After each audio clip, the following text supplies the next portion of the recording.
The 2014 NFL Draft featured one of the most talented classes of receivers in recent memory. 3 of them were taken within the first 12 picks, and 5 total were drafted in the first round. There was also multiple receivers taken after the first round that have gone on to be very successful. So, 8 years later, how does this mega talented class of one's prospects hold up? Let's dive in. With the 4th pick in the 2014 NFL Draft, the Buffalo Bills select Sammy Watkins, wide receiver, Clemson. To the end zone he goes, where Sammy is! Offensive coordinator Chad Morris said you can literally hear the ball plucked out of the air by Sammy Watkins. In his time at Clemson, Sammy Watkins was a man amongst boys.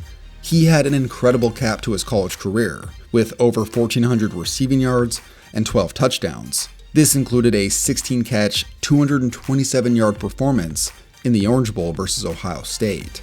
Watkins seemingly had everything you could ever want in a receiver. He had insane hands, game-breaking speed, and felt like a can't-miss type of player at the next level. According to WalterFootball.com, he drew comparisons to the explosive Percy Harvin. Things got off to a good start in Buffalo. He set the Bills' rookie record for both receptions and receiving yards. And as the team's top playmaker, this was the best season the Bills had had in quite some time. But the next year started off on the wrong foot. Watkins was injured for 3 out of the first 7 games, and frustrated by his lack of targets, he complained publicly about it.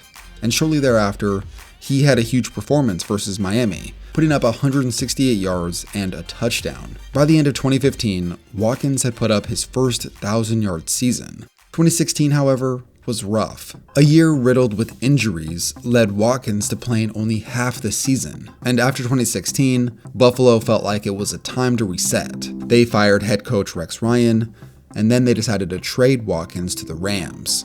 Despite being moved to the number 1 ranked offense in the NFL in 2017, Watkins had gone from the top target in Buffalo to the 4th most targeted player in LA. Even though he did lead the team in receiving touchdowns, his lack of targets influenced Watkins to leave once his contract was up, and he ended up signing a 3-year deal with the Kansas City Chiefs. It seemed that Watkins landed in the right place at the right time, considering Patrick Mahomes took over as the starter the same year that Watkins signed. 2018 was a time of record-breaking success in Kansas City. Mahomes threw for 50 touchdowns, and the offense put up an incredible 35.3 points per game. It's one of the greatest single seasons of all time. But for Watkins, although he was productive when he was out there, he failed to stay healthy consistently, and he was mostly overshadowed by the success of Tyreek Hill and Travis Kelce, something that continued to be the case throughout his 3 years on the team. Despite this, he still played a huge role in the Chiefs' Super Bowl run in the 2019-2020 season, putting up over 100 yards in the AFC Championship and nearly 100 yards in the Super Bowl. After 2020, he left the team and went on to join Lamar Jackson, hoping to become his number 1 receiver. But an underwhelming season, plagued by injuries, ended in Watkins being the 6th most targeted player on the team. Overall, Watkins never became the star people expected. He was a solid receiver to start his career, but then he kind of descended into a role player for the years following. Now, before we continue on to the next receiver, this video is brought to you by SeatGeek. Even though football season's over, there's still plenty of events, whether it's basketball, baseball, concerts, whatever it is. SeatGeek takes tickets from all across the web and puts them into one area, making buying simple. They place these tickets on a scale from 1 to 10, so you know when you're getting a good deal. Plus, first-time buyers can use promo code KTO at checkout for $20 off their first purchase. Shout out to SeatGeek for the sponsor. Now, let's dive into the video. With the 7th pick in the 2014 NFL Draft, the Tampa Bay Buccaneers select Mike Evans, wide receiver, Texas A&M. Coming in at nearly 6'5", Mike Evans had dominant size as a prospect. He was a huge reason as to why Johnny Manziel was a sensation at Texas A&M. He was his number 1 target in college. Evans had received comparisons to Vincent Jackson, who coincidentally became his teammate in Tampa. And the crowd going deep for Evans. He's got it, and he scored! To start his pro career, Evans got off to a blazing start. He became the youngest player in NFL history to have a 200-yard receiving game. He finished the year 8th in the NFL in receiving touchdowns with 12, which also set the franchise record. And since then, Evans has been incredibly consistent. He's had at least 1,000 yards receiving in every single one of his 8 seasons. And in that time, he's missed less than 1 game a year on average. Mike Evans managed to finish 3rd in the NFL in yards in 2018, and finished 2nd only to Cooper Kupp in 2021 in receiving touchdowns. With 4 Pro Bowls to his name, surely, Mike Evans was one of the big reasons as to why Tom Brady chose to go to Tampa, and Evans ended up being a critical part to their Super Bowl run in 2020. So it's safe to say that the Bucs made the right choice in drafting him. At the time of this video, Evans is closing in on 10,000 yards receiving. With the 12th pick in the 2014 NFL Draft, the New York Giants select Odell Beckham, wide receiver, LSU. After dazzling college football in 2013, Odell Beckham Jr. was possibly the most explosive and polished of any of these receivers, and his hands were insane as well. He's about the only guy ever to have a kneel down in college be a highlight play due to the sheer ridiculous hands that he has. But even with being a top 15 pick in the draft, I'm not sure anybody was ready for what happened during his rookie season.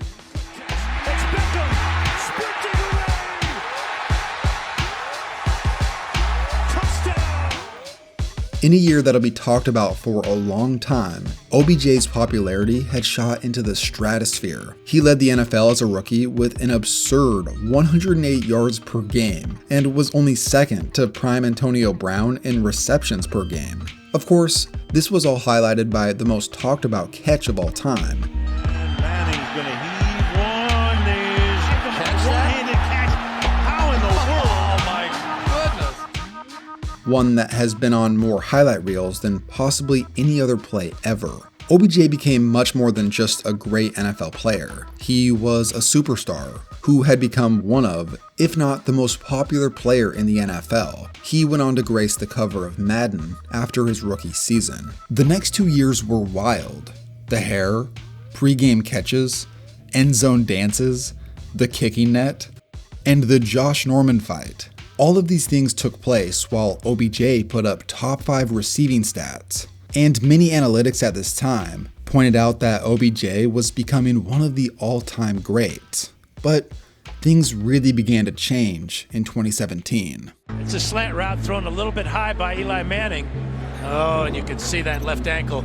This one is really serious though.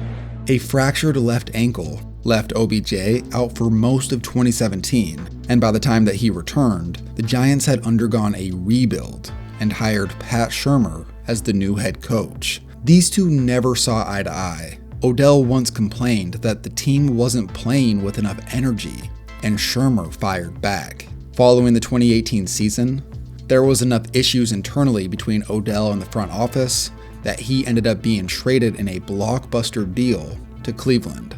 Odell felt like this was a personal move, and that New York sent him to Cleveland for his career to die. Whether or not that's true, his time in Cleveland was never anything more than underwhelming. The reasons as to why will probably be up for debate forever. But ultimately, things would end midway through his 3rd year on the team, after his dad posted a highlight reel showing how open OBJ was all the time, yet he was never getting the ball. He would never play another snap for Cleveland. After being released, Odell was now in control of his own destiny. He joined the LA Rams, who coincidentally had their number 2 receiver Robert Woods go down with a season-ending injury right after Odell signed. Odell stepped into this offense and was used much more effectively than in Cleveland, and he went on to catch a touchdown in the Super Bowl. Unfortunately, Odell ended up tearing his ACL after his amazing start in the Super Bowl, which sprinkles even more doubt about the longevity of his career. At this point, Odell's career is 30 for 30-esque. Legendary seasons, the drama, and the redemption. When he decides to retire, he will be one of, if not the most famous player from his generation.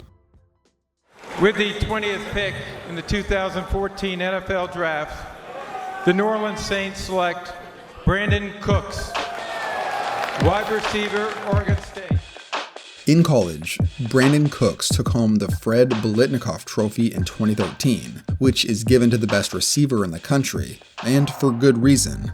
The dude led the nation in yards, and he was also the fastest among the first-round receivers with a 4.3340 at the Combine. Cooks was a bit unlucky to start his career. A broken thumb kept him to only playing in 10 games. But when he returned in 2015, he really began to show off his superb skill set. He became the main weapon for Drew Brees, and then shared that role with Michael Thomas in 2016. Then, surprisingly, perhaps due to the rise of Michael Thomas, Cooks and a 4th-round pick was traded to New England for a 1st and 3rd-round pick. The Patriots were in desperate need of a deep threat, and Cooks provided that.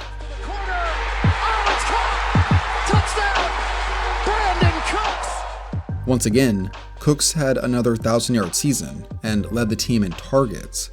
Unfortunately, in the Super Bowl, he sustained a concussion early in the game. Crazy enough, the dude was traded again after the season, this time to the Rams, where, before he ever played a snap, he signed an $81 million extension, with over $50 million of that guaranteed. So clearly, the dude was seen as a valuable player. And 2018 was a huge year for the Rams. They went 13-3, and Cooks would play in his 2nd Super Bowl in a row, after his best season yardage-wise. Coincidentally, they went on to go against the team that had traded Cooks, the Patriots. Unfortunately, Cooks was on the wrong end of this game once again. Despite the Rams' offensive struggles in that game, Cooks was the one bright spot, catching 8 passes for 120 yards. The following year was a bit surprising. Cooks, like Sammy Watkins, played third fiddle to Cooper Kupp and Robert Woods. In fact, it's kind of crazy that 3 of these first-round receivers ended up on this team. But anyways, Cooks and the Rams had a down year. And then, once again, he was traded, this time to the Houston Texans. And since that trade, Cooks has been by far their most productive player offensively. But he's kind of become forgotten about in the NFL landscape because of how bad they are. It's actually crazy how productive Cooks has been with how much he's been moved around. He's also managed to put up a 1,000-yard season on 4 different teams. Considering that he's not a diva receiver, to be moved around this much and to be this productive just blows my mind. With the 28th pick in the 2014 NFL Draft, the Carolina Panthers select Kelvin Benjamin, That's what I thought. wide receiver, Florida State. As the tallest of the first-round receivers, Kelvin Benjamin had the biggest collegiate moment of all of these dudes, catching the game-winning touchdown in the national championship. At 6'5", 240 pounds, there was a lot of talk around Benjamin and his size. He compared to Alshon Jeffrey entering the NFL. Throughout his rookie season, it was evident that Benjamin had the talent. He became one of Cam Newton's go-to targets, boasting over 1,000 yards and 9 touchdowns. He was named Rookie of the Month in September, and even put up 94 yards on All-Pro Richard Sherman. Now, despite this start to his career, things quickly went downhill. First, Benjamin tore his ACL. Then, when he returned, he appeared out of shape and saw a decrease in targets in 2016. 2017 was even worse, and after a rough start to the season, Benjamin asked to be traded. And then he would later take a jab at Cam Newton, basically saying that he wasn't a great thrower of the football. After he was traded to Buffalo, Benjamin further added to his reputation of being lazy and not working hard. There was even that moment where Cam Newton confronted Benjamin after he was traded, and it seemed as if Benjamin was doing his best to avoid the talk. By the end of 2018, things had gone so poorly for him that Benjamin had achieved the worst catch rate in the NFL, and he would never play another snap after that season. Overall, Benjamin had the talent, but a lack of work ethic, which had been documented throughout his career, led to an early exit, and truly the only miss out of these first-round receivers. He even attempted to make a comeback in 2021, trying out as a tight end for the New York Giants. but he was released before the team's first official practice. So, in conclusion, the first-round receivers from 2014 have had quite a bit of success. This class starts to really look impressive when you look at the later rounds. Second-rounders Jarvis Landry and Allen Robinson turned out to be Pro Bowl level players, and third-rounder John Brown has also been productive. Now, when it comes to the best overall receiver from this class, the dude wasn't a first-round pick. He was a second-rounder out of Fresno State.